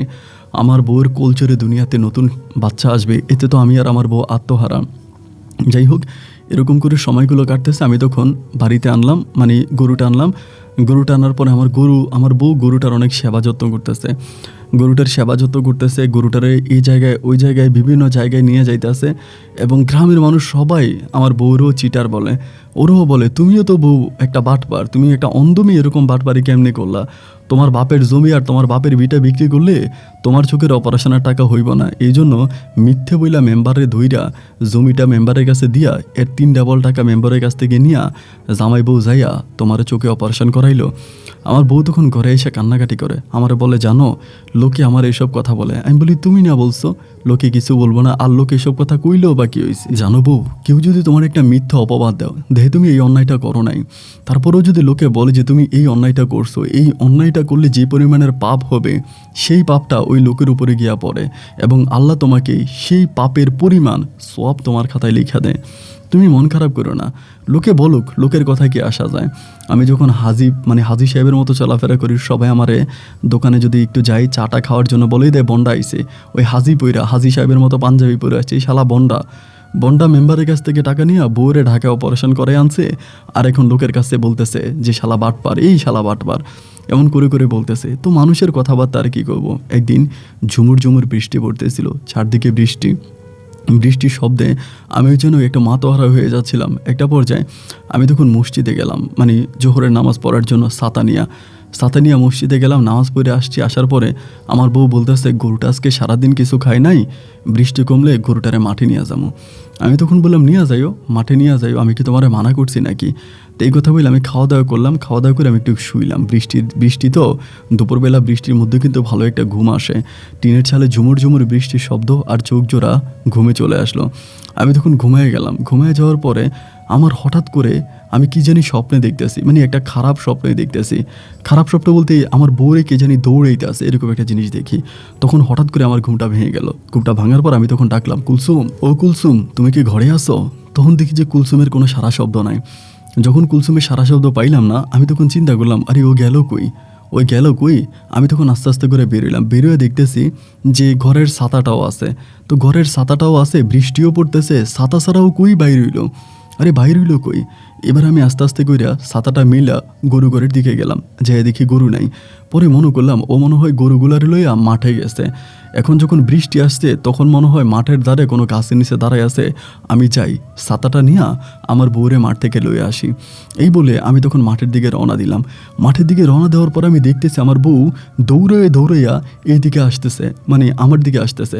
আমি তখন বললাম, ও বউ, তুমি দৌড়াইতেছো কেন, কি হয়েছে? আমার বলে, তাড়াতাড়ি বাড়ি চলো। আমি বলি, বাড়ি যাবো কে, কি হয়েছে? আমারে কও না। কয়, তাড়াতাড়ি বাড়ি চলো, পরে কমুনি। আমি বলি, ওমা, তুমি না গরু লইয়া মাঠে গেলা, তা কি হয়েছে, গরু আনো নাই? বৃষ্টি পড়বো, যদি ঠাড়া পরে আমার গরুর উপরে গরু মেরে যাবো না। গেদুর কাছ থেকে গরু আনছি, গেদু তো আমার মাইরা ফেলাইবো। বউ আমারে কয়, ও স্বামী, কথা কইও না, চলো। আমারে বউ তখন টাইনা ঘরের ভিতরে লয়ে গেল। ঘরের ভিতরে নেওয়ার পরে বউ তার আঁচল খুইলে দেখাইল, রে ভাই, এত বড় ওজনের এক স্বর্ণের টুকরা, জল জল জল জল জল জল করতেছে। আমি বললাম, এটা কি? ও বউ, এটা কি? ও আমারে বলে, আল্লাহ আমারে দিছে। কই পাইছো এটা? ও বলে, আমি যখন গরুর খুঁটা মারতেছিলাম, আমাদের জায়গাটা একটু পাহাড়ের মতো ছিল। পাহাড়ের ওই দিকে যেহেতু বৃষ্টি পইরা মাঠের মধ্যে ধরেন প্রচুর পানি হয়ে গেছে, বউ তখন পাহাড়ের ধারে নাকি পাহাড়ের পাশে নিচে গরুটারে বাঁধার জন্য, তো সেখানে মাটির মধ্যে যখন গরুর ওই খুঁটা যেটাকে বলে লাঠিটার যখন গাড়াইতেছিল ভিতরে, হঠাৎ করে নাকি ভিতরে যাচ্ছে না, কি জানি শব্দ হচ্ছে। আমার বউ তখন কী করলো, জায়গাটাকে কুটতে শুরু করলো। করার পরেই জল জল জল জল জল জল করতে পেলো। আমার বউ তখন এটারে হাতে নিল, এত বড় ওজনের এক কি জানি কি। আমি বললাম, এটা কি? বউ আমার বলে, আমার মনে হয় এটা স্বর্ণের টুকরা। আমি তখন এটার আগুন দিয়ে পরীক্ষা করতেছি, দেখলাম তো ঠিক, এটা তো একটা স্বর্ণের টুকরা। আমি আমার বউ তখন বিভাগে পড়ে গেলাম, এখন কি করব? এত দামি একটা জিনিস কোথায় রাখবো, কি করব? বউ আর আমি তখন পাগল হয়ে গেলাম। আমি তখন আস্তে আস্তে এটারে কাটার ব্যবস্থা করলাম, কিন্তু আমি এটারে কাটতে পারি না, এতই শক্ত যে কাটা যায় না। বউ আমারে বলে, তুমি এমনি কাটতে পারবা না, এটারে কাটা শিখতে হইব। আগে তুমি স্বর্ণকারের দোকানে যেয়া স্বর্ণ কাটা শিখো। আমি কয়েকদিন স্বর্ণকারের দোকানে হাঁটাহাঁটি করে স্বর্ণ কাটা শিখলাম। এরপর এটারে টুকরা টুকরা করে কাটলাম। কাটার পরে এটা থেকে অনেকগুলো স্বর্ণ বাইর হইল। আমি তখন কি করব এটা নিয়ে আর বুঝতে পারতেছিলাম না। আস্তে আস্তে করে এগুলো বিক্রির পরিকল্পনা। আমি আমার যে প্রথম টুকরাটা, আমি এটা আরেকটা স্বর্ণকার আরেকজন ভাই আছে, ওনার সহযোগিতায়, তিনি আমাকে সহযোগিতা করেছে, তিনার সহযোগিতায় আমি মোটামুটি, তিনি আমার কাছ থেকে কিছুই নেয় নাই। আর এই লোকটাও একটা হিন্দু ধর্মের লোক ছিল, হিন্দু ধর্মাবলম্বী লোক ছিল, বাট খুব ভালো মানুষ ছিল। এই মানুষটা আমাকে সাহায্য করেছে। ইনার সাহায্যে আমি তখন এই স্বর্ণটাকে কাটলাম, এবং কাটার পরে একটু একটু করে ওনার মাধ্যমে আমি এগুলোকে বিভিন্ন ধরনের জিনিস বানিয়ে আস্তে আস্তে করে বিক্রি করতে শুরু করলাম। এবং প্রথম লটে আমি প্রায় 30 লক্ষ টাকার স্বর্ণ বিক্রি করলাম। 30 লক্ষ টাকার স্বর্ণ বিক্রি করার পরে সর্বপ্রথম আমার শ্বশুরের যে বিটাটা ছিল, ওই বিটাটা আমি ফিরিয়ে নিলাম।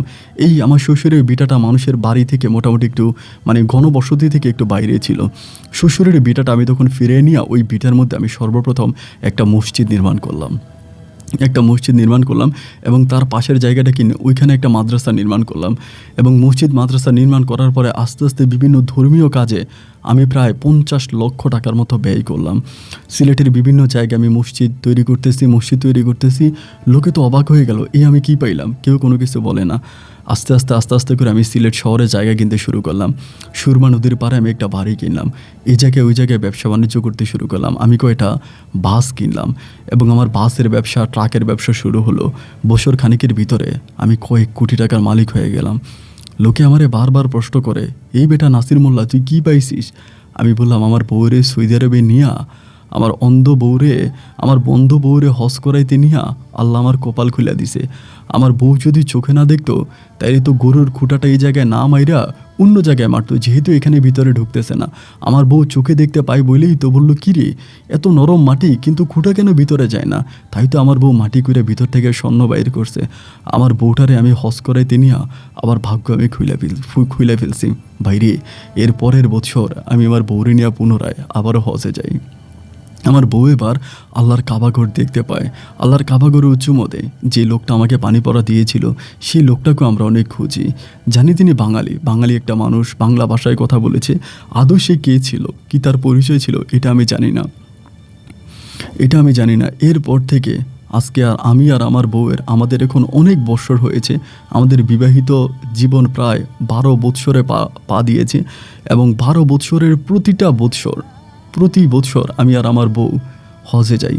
এক বৎসরও মিস করি নাই, শুধু করোনার সময়টা ছাড়া বাকি প্রত্যেকটা বছর আমি হজে যাই। শুধু আমি যাই না, সাথে করে আমার সিলেটের অনেক হতদরিদ্র মানুষ আছে যারা আল্লাহর কাবাঘর দেখার ইচ্ছা, আমি তাদেরকে নিয়ে যাই। এই পর্যন্ত আমি আমার জীবনে প্রায় 50 জনেরও বেশি মানুষকে হজ করিয়েছি। আমি হিসাব করি নাই, তবে আরও বেশি হবে, প্রায় 50 জনের মতো আমি মানুষকে হজে নিয়ে গেছি। মানুষ হজ করেছে, আমার জন্য দোয়া করেছে, আমার বউর জন্য দোয়া করেছে। আজকে বাংলাদেশের বিভিন্ন জায়গায় আমার মসজিদ আছে, মাদ্রাসা আছে এবং জায়গায় সম্পত্তি আল্লাহ দিয়েছে, অনেক কিনেছি। আমার বউ কিনে আমি এখন অনেক ভালো আছি। আমার 4টা কন্যা সন্তান, আমার 4 কন্যা সন্তান। আল্লাহ আমায় কোনো পুত্র সন্তান দেয়নি। আমার 4টা কন্যা সন্তানে অনেক বড়। আমার কন্যা সন্তানটা হওয়ার সময় আমি আমার বউরে বলি, বউরে আমার একটা কন্যা সন্তান যদি অন্ধ হইতো জন্ম থেকে তাহলে অনেক ভালো হইতো মনে হয়। আমার বউ আমাকে বলে, এমন কথা কইও না স্বামী, অন্ধ হলে যে কত কষ্ট এটা আমি বুঝি, তুমি তো বুঝবা না। আমি বলি, অন্ধ হইলেই তো আমার মতো একটা নেককার স্বামী পাইতো। কিন্তু আমার 4টা মেয়ের মাঝে কোনোটাই অন্ধ হয়নি। আলহামদুলিল্লাহ আমার মেয়েগুলোও দেখতে শুনতে মাশাল্লাহ অনেক সুন্দর হয়েছে। আমার 4টা মেয়েকেই আমি দিনই লাইনে পড়াশোনা করাচ্ছি, মাদ্রাসা লাইনে পড়াশোনা করাচ্ছি। আপন ভাই, আমার বউ আপনার গল্পগুলো শোনে এবং শোনার পরে সে উদ্বুদ্ধ হয়ে একদিন আমারে আপনার গল্পগুলো শোনালেও ভালো লাগলো। আমরা স্বামী স্ত্রী আমাদের জীবনে ঘটে যাওয়া ঘটনাগুলো আপনার সাথে শেয়ার করলাম। এর আগেও আমরা এগুলো অনেকের কাছে বলেছি, আমাদের এলাকার প্রায় অনেকেই জানে। তো আপনার কাছে বলে আমাদের কাছে আরও ভালো লাগলো। তো আপনার কাছে অনুরোধ, আপনি যদি মনে করেন আমাদের গল্পটা প্রচার করবেন তবে আমরা খুব খুশি হব। ভালো থাকবেন ভাই, আসসালামু আলাইকুম।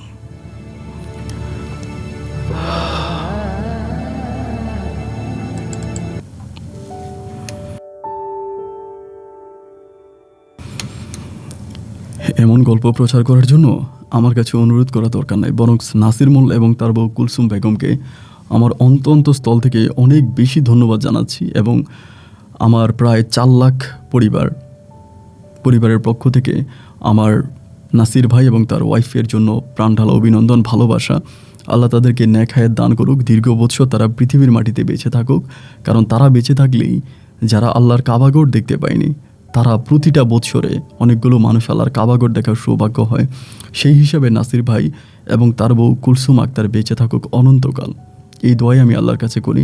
আল্লাহ তাদেরকে নেক হায়াত দান করুক। এবং গল্পটা পড়ার পরে আমি আসলে একটু অসুস্থ বলতে আমি আসলে পরোটা খেতে পারি না, বাট আমি স্টুডিওতে বসার আগে একটার হাফ পরোটা খেয়েছি এবং এটা খাওয়ার পরেই আমার আমার গ্যাসের একটা প্রবলেম আছে, সেটা খুবভাবে উঠে গেছে। সো যার জন্য আমি গল্পটা খুবভাবে আপনাদেরকে বলতে পারছি কিনা জানি না, কিন্তু গল্পের মধ্যের অংশে আমি আমার এই টিস্যুটা ভিজিয়ে ফেলেছি, অলরেডি ভিজে গেছে শুধু চোখের পানি মুছতে। তো যাই হোক, গল্প আপনার কাছে কেমন লেগেছে আপনি অবশ্যই কমেন্ট বক্সে লিখবেন। আমি খুব কষ্ট করে গল্প রেকর্ড করি এবং আমি চাই যে প্রতিটা গল্পে মানুষের জীবনে একটা বড় মেসেজ হয়ে থেকে যাক। আজকের এই গল্প আপনাকে কী শিক্ষা দিল আমি জানি না বন্ধু, এই গল্প থেকে আপনি কী শিখলেন সেটা আমি জানি না। তবে যদি কিছু শিখে থাকেন, যদি এই গল্প থেকে আপনি 10%ও বুঝে থাকেন, এই গল্প থেকে যদি আপনি 10%ও শিক্ষা নেন, আমি আপনি নিশ্চিত করে বলতে পারি আপনার জীবন পাল্টে যাবে। মিছে দুনিয়ায়, মিছে মায়ায় পড়ে আমরা কি না করছি। আসলে আল্লাহ দিতে কিছুই না। ও মানব জাতি, তুমি শুনে যাও, সকালবেলার বাদশা তুমি, ফকির সন্ধ্যাবেলা। সকালবেলার ফকির তুমি,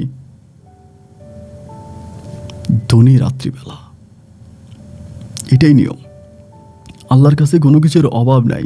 আল্লাহ শুধু বান্দাকে বলে, বান্দা তুমি চাও, আমি তোমার জন্য দেওয়ার জন্য প্রস্তুত। আল্লাহ, বান্দা তুমি চাও, কিন্তু আমরা বান্দারা চাইতে পারি না। চাইলে রাব্বুল আলামিন আমাদেরকে খালি হাতে ফিরায় না। আমি তার জ্বলন্ত প্রমাণ। আমার খুব ছোট্ট একটা কথা মনে পড়ে যাচ্ছে। একটা সময় আমার বাবা একটা জুট মিলে চাকরি করতো। আমি চিরঙে গিয়েছিলাম আমার বাবার, মানে বাবার তখন মা গ্রামে থাকতো, বাবার কাছে গিয়েছিলাম যে বাবা টাকা দাও বাড়ি যাব। আব্বা আমাকে বললো ওই জুট মিলগুলোতে আপনার স্যালারি হয় হচ্ছে গিয়ে আপনার প্রতি বৃহস্পতিবারে, মানে মাসে 4 দিন বেতন দেয়, বৃহস্পতিবারে বেতন দিবে। তো আমার বাবা ওই সময় একটু অসুস্থ ছিল, বা আমার আব্বার পদোন্নতিটা ছিল না, খুব গরিবই ছিল এক কথায় বলতে গেলে। তো বাবা বলে যে এই সপ্তাহে যদি বেতন দেয়, যদি এই সপ্তাহে স্যালারি দেয়, তাহলে তোরে টাকা দিব, তুই তোর মায়ের জন্য বাড়িতে টাকা নিয়ে যাস। আমিও তখন খুব বড় ছিলাম না, তাই আমি লোকের কাছে বলি, যারা ঝুট মিলে অন্যরা কাজ করে ওদেরকে বলি আজকে কি সপ্তাহ দিব? সবাই হাসে। নোয়াখালীর বেশিরভাগ মানুষ ছিল, সবাই বলে হেতে হাগল হয়ে গেছে, হাঁস সপ্তাহ ধরেই বেতন দেয় না, অনবুঝি বেতন দিব। এরকম করে নোয়াখালীর মানুষরা আমারে বলতো যে 5 সপ্তাহ ধরে বেতন দেয় না, আজকে বুঝি বেতন দিব, হেতে পাগল হয়ে গেছে। না, আমি তখন আমার জোহরের নামাজের সময় বৃহস্পতিবার আমি কান্নাকাটি করতেছিলাম আল্লাহর কাছে, আল্লাহ আব্বার যাতে বেতনটা হয়, বেতনটা হইলে আমার টাকাটা দিব, আমি টাকাটা নিয়ে আমার মায়ের কাছে যাবো। তো এইভাবে কান্নাকাটি করতেছি, ছোটো মানুষ তো, এই নামাজ পড়ে কাঁদতেছি। এই নামাজ থেকে বেরোয়ার পরেই দেখতেছি মানুষের মুখে মুখে শুনতেছি আজকে নাকি সপ্তাহ দিল। যেখানে 5 সপ্তাহ হয়ে গেল মানুষের বেতন দেয় না, 5 সপ্তাহ পরে আজকে সপ্তাহ দেওয়ার কথাই নেই, কিন্তু সেদিনও সপ্তাহ দিয়ে দিল। কোন সময় কার দোয়া আল্লাহ কোন জায়গায় কবুল করে এটা রাব্বুল আলামিন ছাড়া কেউ বলতে পারে না, এবং কোন সময় কোন দোয়া আল্লাহ আপনার কবুল করে বসবে আপনি বুঝতেই পারবেন না। বন্ধুরা, সবাই ভালো থাকবেন, সুস্থ থাকবেন। আপনাদের সুস্থ থাকার প্রত্যাশা আমি আপন আজকের মতো এখানেই বিদায় নিচ্ছি। আপনাদের সাথে আমার দেখা হবে অন্যদিন অন্য কারো বাস্তব জীবনের গল্প নিয়ে। আল্লাহ হাফেজ অ্যান্ড আসসালামু আলাইকুম।